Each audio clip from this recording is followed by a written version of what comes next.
Intelligence meet হচ্ছে, Ajit Doval chair করছেন। আপনার কাছে আমার যেটা প্রথম প্রশ্ন একজন মানে সাংবাদিক হিসেবে এবং এই বিষয়গুলো দেখার নিরিখে, কয়েক বছর আগে পর্যন্ত 2014-র আগেও যদি আমরা চলে যাই তাহলে দেখা যেত যে এই ধরনের মিটিং তো হতোই, কিন্তু ইউরোপের কোনো দেশে, আমেরিকায় বা অন্য কোনো প্রভাবশালী দেশে। কিন্তু সিনারিওটা পুরোপুরি চেঞ্জ হয়ে গেছে। ভারতে এই গুরুত্বপূর্ণ মিটিং হচ্ছে এবং ভারতের যিনি ন্যাশনাল সিকিউরিটি অ্যাডভাইজার তিনি এটাকে চেয়ার করছেন। আমি সবার জন্য বলি যারা দেখছে, এই রকম যে কনফারেন্স হয় বিশেষ করে ইন্টেলিজেন্স এজেন্সির, এটা বিশ্বে দুটো জায়গায় হয়, অনেক জায়গায় হয় না। বাকি হয় পর্দার আড়ালে 3-4টে দেশ, ফাইভ আইজ আমরা জানি, তারা বসে এবং ভারত বিভিন্ন সাথে আছে, সেটার বিষয়ে আমি আসছি। কিন্তু দুটো মেন যেটা ইন্টেলিজেন্স এজেন্সি করে, একটা হচ্ছে মিউনিক ডায়ালগ, এটা হয় জার্মানিতে। এই জাস্ট কিছুদিন আগে হলো, এটা মাস দেড়েক আগে হলো, যেখানে সমস্ত ইন্টেলিজেন্স এজেন্সির যারা boss they had attended that. আর একটা হয় সাংগ্রিলা, সাংগ্রিলাটা হয় হচ্ছে সিঙ্গাপুরে।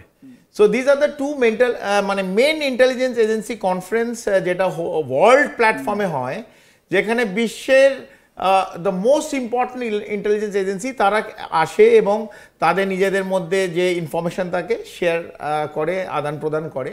তবে প্রথমবার রিসার্চ অ্যান্ড অ্যানালিসিস উইং, আমাদের যে এক্সটার্নাল ইন্টেলিজেন্স এজেন্সি, জেনারেলি আমরা সবাই একটু সতর্ক থাকি রয়ের সম্বন্ধে বলার, এটা ক্যামেরার সামনে অনেকে বলতে চায় না, যতক্ষণ কিছু বড় কিছু না ঘটে যায় রিসার্চ অ্যান্ড অ্যানালিসিস উইংয়ের সম্বন্ধে আমরা জেনারেলি বলি না।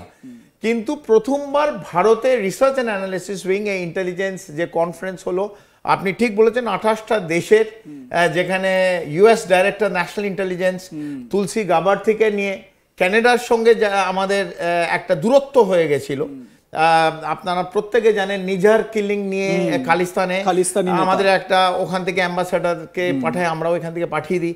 তো একটা দূরত্ব হয়েছিল। তাদের ইন্টেলিজেন্স বস MI6 মোসাদ থেকে নিয়ে গিয়ে Germany, east European countries, west European countries এবং south east Asia, China of course নয়, পাকিস্তান নয়, মিডল ইস্টের অনেক দেশ নয়, এরা সমস্ত দিল্লিতে গতকাল একটা কনফারেন্স হয়েছিল, যেটা national security adviser mister Doval তার নেতৃত্বে তিনি চেয়ার করেছিলেন।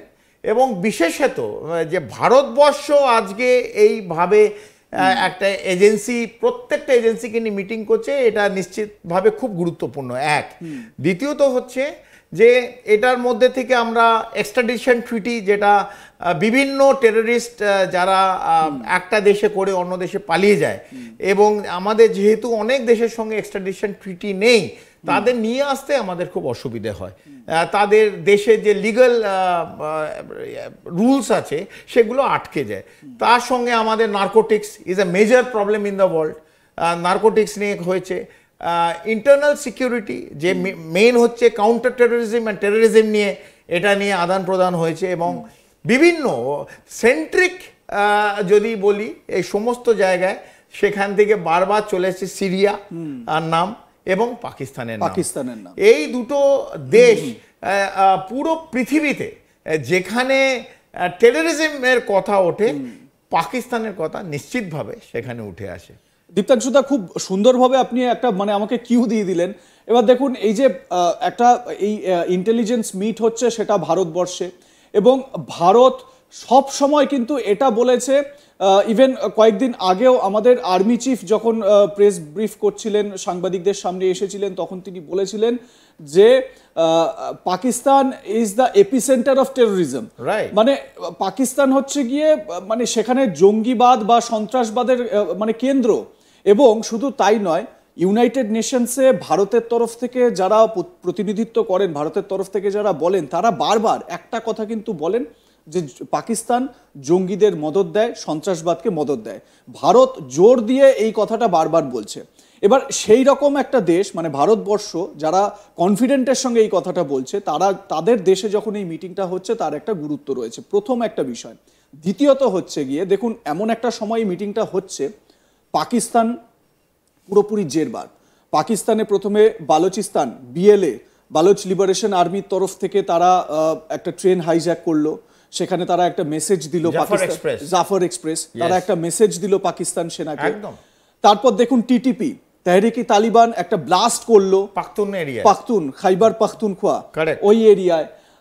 তারপর আবার দেখুন এই যে কালকে 24 ঘন্টা আগের খবর, লস্করের এক নেতা সৈয়দ হাফিজ ঘনিষ্ঠ হাফিজ আবু কাতল, তাকে একেবারে নিকেশ করা হয়েছে। এই যে পরপর এই ধরনের যে ঘটনাগুলো, আইএসআই পুরোপুরিভাবে ব্যর্থ হচ্ছে, একদম ব্যর্থ। সেই রকম একটা পরিস্থিতিতে ভারতে এই যে মিটিংটা হচ্ছে, আমার মনে হয় যে পাকিস্তানের এই মুহূর্তে চুপচাপ বসে থাকাই উচিত, কোনো কিছুতে কোনো অ্যাক্টিভিটি কোনো কিছু না করাই উচিত। কিন্তু তা সত্ত্বেও পাকিস্তান কিভাবে সাহস দেখায় এই বাংলাদেশকে একটু খোঁচাবে, বাংলাদেশকে উস্কাবে যে ভারত বিরোধী তোমরা একটা স্টেপ নাও, মন্তব্য করো, মানে এই স্ট্র্যাটেজিটা কিরকম? Pakistan is a failed state, Pakistan is a rogue state. এটা আমার ক্যামেরার সামনে বলতে আর একটা রাষ্ট্র সম্বন্ধে আমার এক সেকেন্ড দ্বিধা লাগছে না। বাংলাদেশের প্রতি আমি বলতে গেলে আমার একটা দ্বিধা লাগবে, কারণ আমাদের বন্ধু দেশ। কিন্তু Pakistan is a failed state. Pakistan এই যে বিভিন্ন যে সংগঠন, এই টেররিস্ট সংগঠন, যে যতগুলো টেররিস্ট সংগঠন, সে লস্করে তৈবা হোক অথবা জামাতে দোয়া হোক, হাফিজ সাইদের কথা বলুন, যার কথা বলুন, এই আমাদের 26/11 হয়েছে, জার্মান বেকারি ব্লাস্ট হয়েছে পুনায়, আমাদের জম্মু অ্যান্ড কাশ্মীরে 1989 till date multiple such activity. ওরা ট্রাই করে গেছে to bleed India with 1000 cuts, এটা ওদের ডক্ট্রিন। কারণ কনভেনশনাল ওয়ারফেয়ারে পাকিস্তান 1948-এ, 1965-তে, 1971-এ এবং কার্গিলের সময়, কার্গিল ওয়ারে, মানে আমি বলি একটা গালে এরা দুটো গালে মানে ভারতের তরফ থেকে একটা জোর চড় খেয়েছে। তো কনভেনশনাল ওয়ারফেয়ারে পাকিস্তান আর যাবে না। তো এইগুলোর মাধ্যম দিয়ে ওরা চেষ্টা করেছে অনেক। তাই আজকে মানে একটা circle we come through a full whole circle. তো আজকে সার্কেলে আমরা দেখলাম শনিবার সন্ধ্যে 7টার সময় এই আবু কাতল, আমাদের ভারতবর্ষে কিন্তু 5 বছর ছিল, 98 থেকে 2000 সাল অবধি সে কাশ্মীরে ছিল। তারপর আবার 2001 থেকে 2004, 2005 অবধি আবার কাশ্মীরে ছিল। ও ছিল তখন এলএটি কমান্ডার। এখন ও আবার এর নেফিউ, হাফিজ সাইদের নেফিউ। তো হাফিজ সাইদ পুরো জম্মু কাশ্মীরের এই যত টেররিজম অ্যাক্টিভিটি হয় এই লোকটার উপর ছেড়ে দিয়েছিল, আবু কাতল। তো আমাদের নিশ্চয়ই নজর ছিল।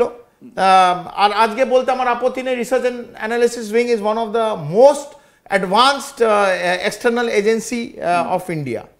আবু কাতলকে কে মেরেছে না মেরেছে আমি কোনো, আবু কাতলকে সন্ধেবেলা শনিবার 7টার সময় একটা মিটিং করে, যেখানে পাকিস্তানের কিছু সামরিক বাহিনীর আইএসআইর অফিসার ওখানে যুক্ত ছিল, তারা কি প্ল্যান করেছিল ভারতের জন্য না বাংলাদেশের জন্য আমি বলতে পারবো না, তবে একটা তার প্ল্যানিং চলছিল।